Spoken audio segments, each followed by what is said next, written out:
Hello, thank you for staying tuned uh, to my channel where we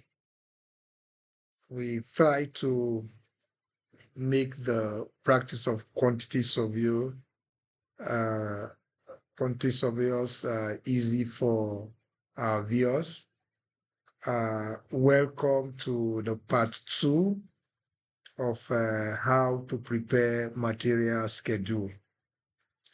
Uh, if you are my follower, you will know that we have treated the civil aspect of the bill, how we have treated that. We have extracted the materials for the civil aspect of the bill, which comprises of formwork, reinforcement, and concrete. Uh, this time in part two, we are going to be treating the finishing aspect.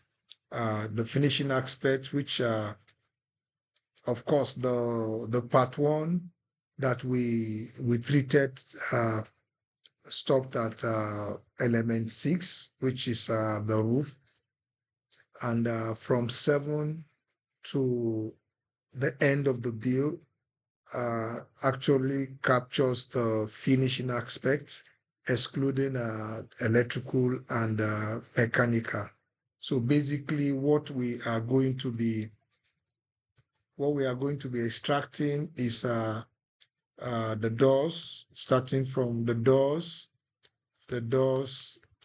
uh, including the accessories, which is the hinges, the keys, and the door stoppers. Then we go to the windows, the window grills.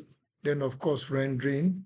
Then we have the tiling, we have the floor screed, we have the floor tiles, we have the POP ceiling, we have the PVC ceiling, we have the treated wooden noggins to where you anchor the POP ceiling. You have the motion paint, then you have the texture paint, which is external, the gloss paint, which is gloss paint, which is the one you applied on metals. You have the metal handrails, then you have the stainless handrails, then you have the wardrobes. They are in units. The kitchen cabinet, the base unit for the kitchen cabinet. Then you have the aluminum cover for ducts, the duct where the pipes and some of the vents uh, are. So, having seen the list of items we needed to extract their material, some have their some are composite in unit where you have two or three materials that makes up the heading. Say like the rendering, you have the cement and the sand that you extract from the volume of or the quantity from the bill. Like for the tiling, the wall tiles, since it's a dry lay, you're going to extract the tile itself, the glue, then the joint filler. Then for the cement screed to receive the floor tiles, you're going to extract cement and sand. While the floor, floor tiles, if it is wetly, you needed after mixing the mortar and spread and have leveled it. What you need to do is now to mix the cement slurry, Portland cement slurry that you're going to spray it on top. Then you start laying. Or if it is a dry lay, definitely you need the glue, the tile glue, and the joint. Of course, if the color you want to have a matching color, if it is not a cement color, you needed a joint materials to fill it. Then the POP, of course, you have the filler, you have the POP cement, you have the other smaller materials you needed to buy, like the banding wire. You need to buy all of that to make up the materials for the POP. Then the ceiling, the PVC ceiling, is just the PVC because they are already uh, they are already pre-made and you buy from the site, and your carpenter will just fix them. Then the noggins, then you have the paint. Of course, the paint, the quality determine the coverage. The coverage determines, say, how many hands you needed to apply. If there's 2 coats, if there's 3 coats, depending on what the bill says, that is how you're going to extract your quantity, and you now know the number of drums you needed to buy. The stainless steels, of course, these are specialist uh, item that the specialist will give you the cost of what the cost of 1 square meter, then you apply the price on it. Then the wardrobe, of course, same as specialists, they value what the cost, since you've told them the height and the width, they tell you what the cost per unit is, then you apply the cost. So having discussed all of the items that we are going to be extracting, let us now go down. As we all saw in our part 1, the rules were created where the quantities were linked, then now summed up to the total, which now the computation now begins. So we now get to the total. Since these are all pre-made in the market, you don't need any further calculation. It's just for you to link it and put what the prices are in the market, and you have your price. As you can see, the security door of 1.2 wide is 7 in numbers, and summed this way horizontally to pick the numbers, the 7 number. Of course, then this other one is summed vertically to bring the quantity downward. Then you have all of the hinges, the piers, and all. So the total cost for my windows and for my doors, both steel doors and the flush doors are 11,366. Then the windows, of course, is still not different from the doors. They are also priced in units. The specialist will give you what the price is. You also do the same thing, and you link them and bring their prices. Please let us be mindful that these prices are not current price, they are just for illustration. The prices will come, then you multiply the quantity by the unit price. It gives you what you have as your price.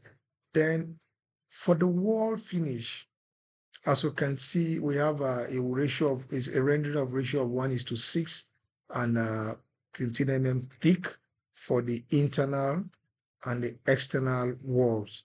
Why for the backing, wall screeding backing to receive tiling is a 12 mm thick. And that is why you see I have the, let me see, I put it here, say 15 mm rendering, and this is a 12 mm rendering.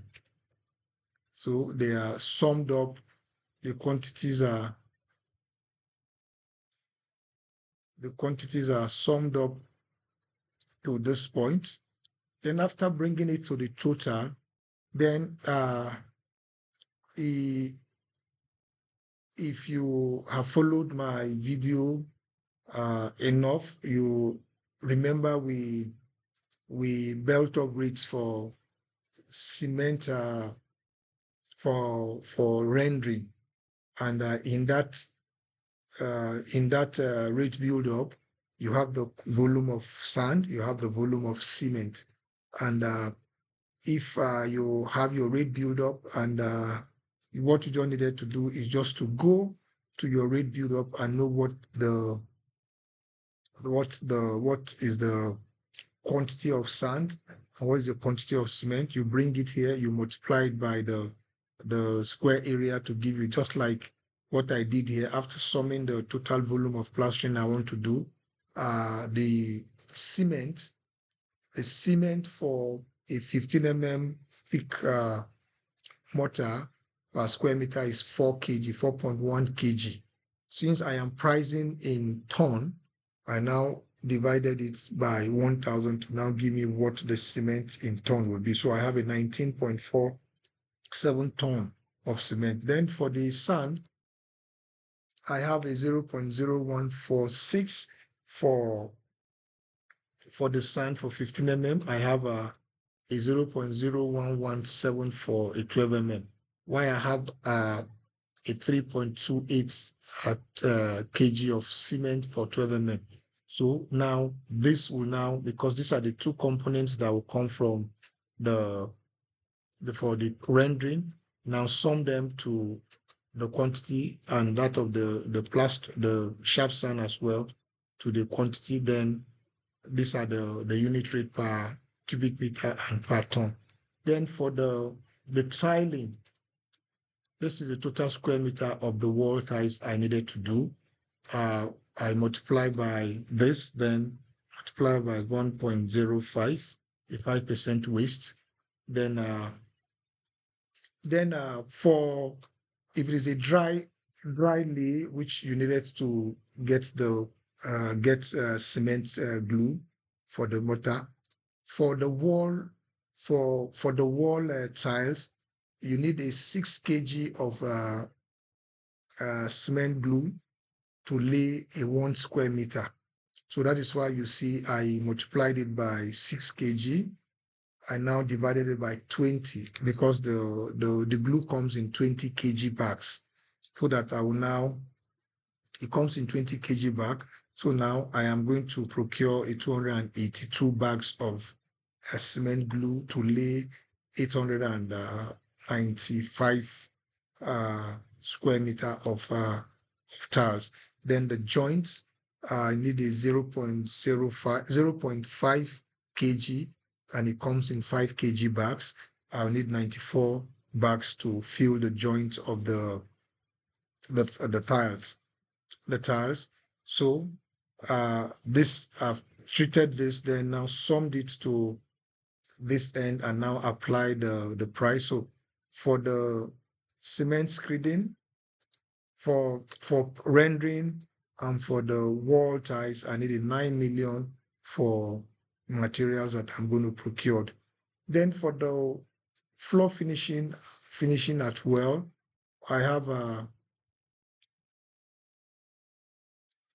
the screed, 50 mm screed.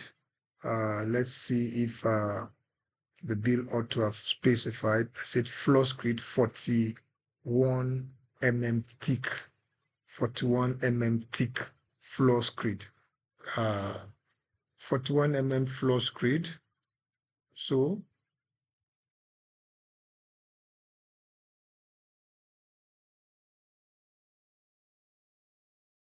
(41 mm floor screed for the cement and sand. So I actually used a 50 mm thick. So now let's go to my rate build-up to look for a 40 mm thick,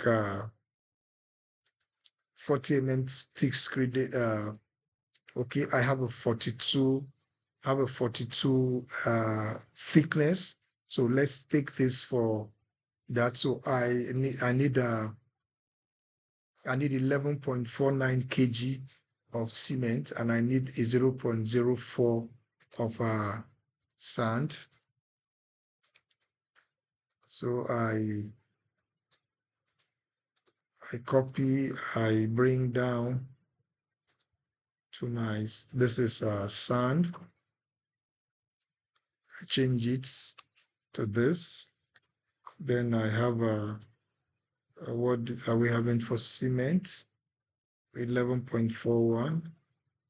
Cement, I have 11.41 of cement. So this now reflects what the bill is asking, because what I did before was for a 50 mm thick, so which means I am I'm overvaluing what it ought to be. So this is the cement, this is the sand.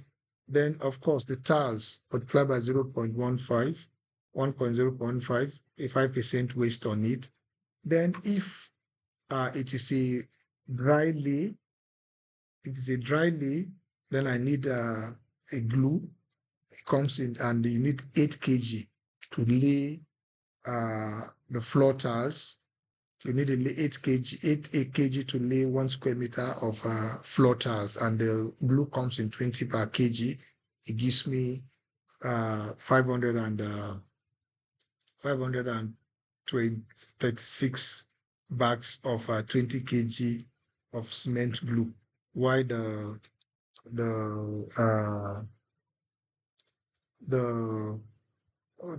joint filler, I need this is it comes in yes. So if it is cement, I'm going to use to fill the joint. If it is cement, I'm going to use to fill the joint. So I need uh, I need 1 kg per square meter. 1 kg now divide by the total quantity multiplied by 1 kg divided by 50 kg to give me the number of cement. Then if it is glue that I'm going to, if it's joint filler that I'm going to use, then it comes in either 20 kg. If it comes in 20 kg, this is the quantity I'm going to use to fill the joint. Then we go to the ceiling finish. The ceiling finish, it is a POP material. I need a 24.4 kg, 24.5 kg for the casting, the laying, the casting and the laying of of the POP. So it comes in 50 kg bags divided by 50 gives me the number of POP cement I'm going to buy. Then for the fillers, I need a 0.9 kg for the. I need a 0.9 kg for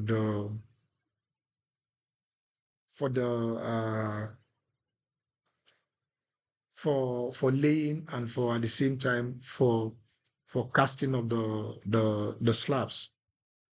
So I multiply it by the total square meter. It tells me I'm going to need a fillers of 1,169 kg, and this is the price. Cement it comes this it's now around 11,500. This comes for it's about 4,500 now. Then the POP ceiling, of course, it's you go to the market, you buy whatever shade of color quality you need. You bring to the market, you bring to the site, and it's being fixed. Treated wood, the wood now is about 800 per piece. I need 63.6 pieces.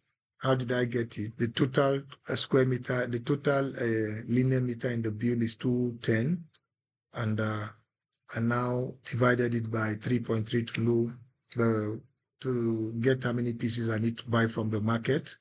Then it came to 63 pieces. 64 pieces at 800 per piece gives me this amount, and this is it. Then for painting, I did said that for painting, the quality determine the coverage.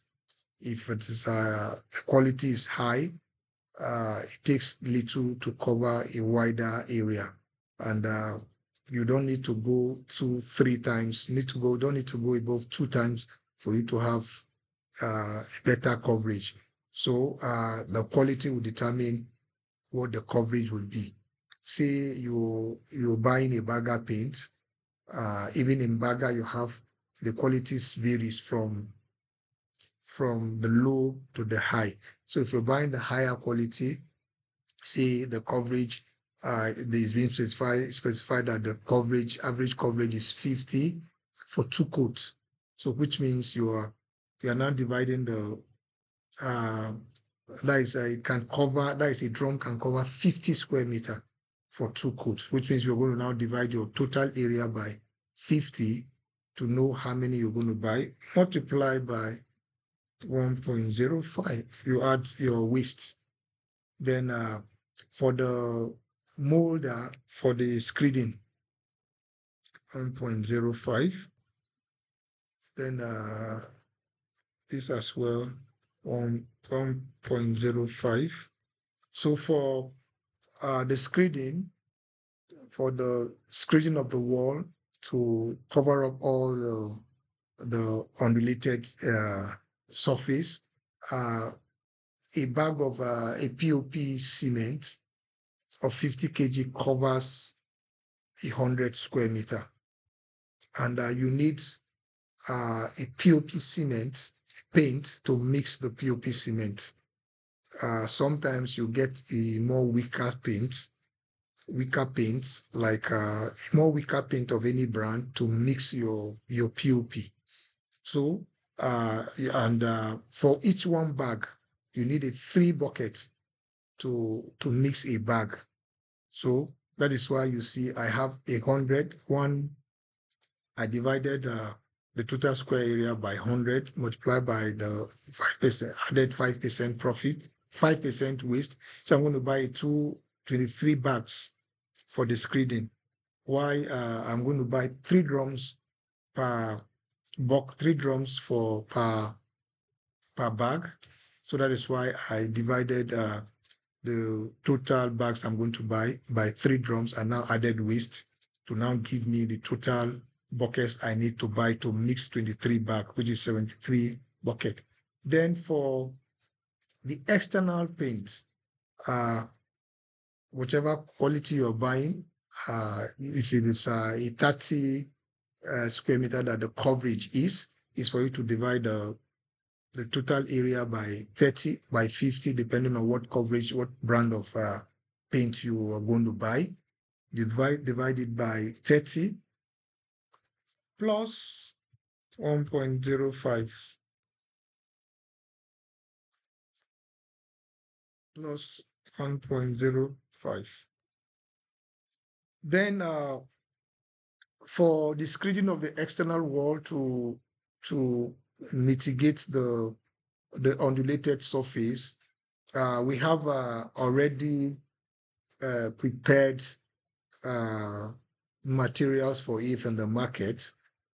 If or you don't want to go for the already prepared material for market, in the market, you can as well improvise, where you get your cement, your wick paint, then with top bond, you mix together to achieve what you want, because with that, water cannot peel it off, unlike the internal materials that as soon as water touches it, it bulge from the wall. But the material for the external is a water resistant, where the water does not peel it off from the wall. So if you're going for the already prepared material in the market, the coverage is within a 30 and 35. So you divide the quantity, you divide the first, you divide for the paint is 30, then you divide the total area by 35, you add your waste, it gives you the number of buckets you need to buy to screed the external surface. Then you summed it up to your quantity, you apply your prices, you have your rate. Then for the fitting and features, I have the wardrobes, I have the balcony handrails, I have the wardrobes, I have the kitchen unit. Like I did said, now in this regard, we have some element of civil works. You have some concrete works you need to do. I need some concrete works to do, reinforcement, form work, and all of that. So this aspect will reflect in the civil aspect, because it's civil work. It will reflect in the civil aspect. But since the code that I'm going to apply in the net kit will reflect the cement and sand and aggregate, it will sum up in the concrete area. So this aspect, I have the wet area, which is up to this area with the block work. Then you have your metal work, your handrails, you have your wardrobes. Your wardrobes are 20, they're of 1.5 by 2.1 is a 28 number. Your kitchen cabinets are 7. Your base unit is 7. Your dot covers are 21. 21. Then their prices are this, and you multiply, have a 22 million.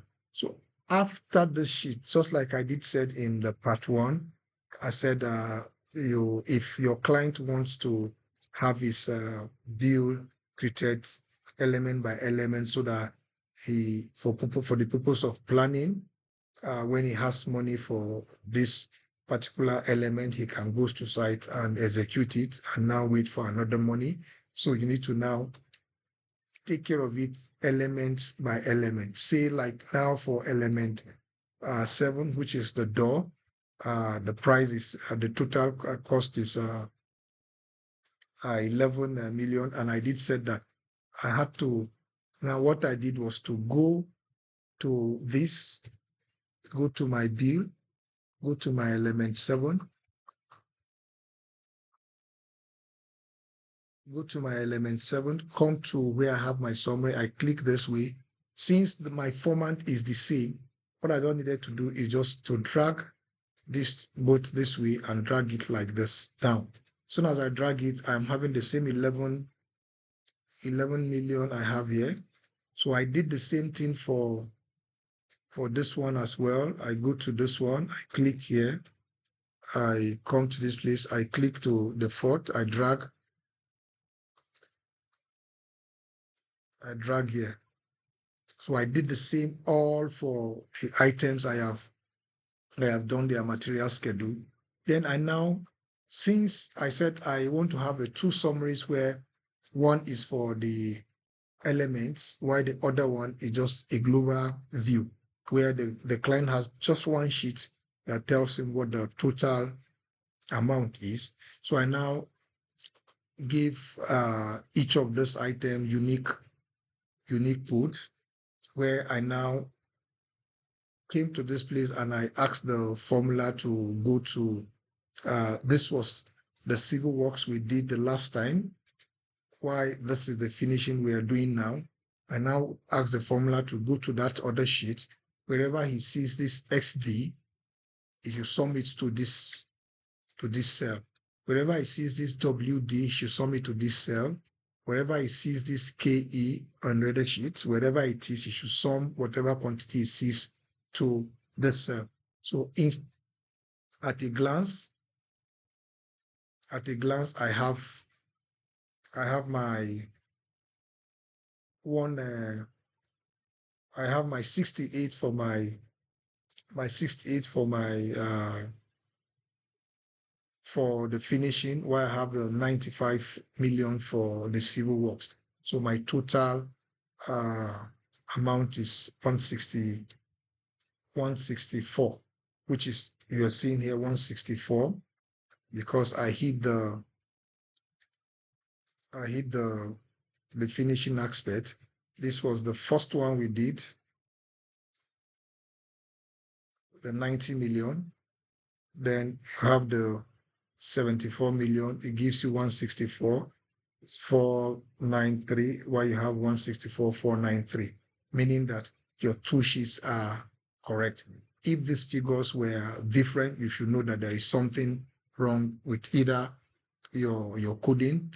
Either you have given 2 names, you are giving one code name to 2 different items, and they are now summing together and now giving you the difference in price. So this is the concluded part of the material schedule. Please, if this has been able to enlighten you, please don't keep it. Share it to other colleagues. Above all, hit the like button and the subscription button to encourage us to continue to serve you better. Thank you.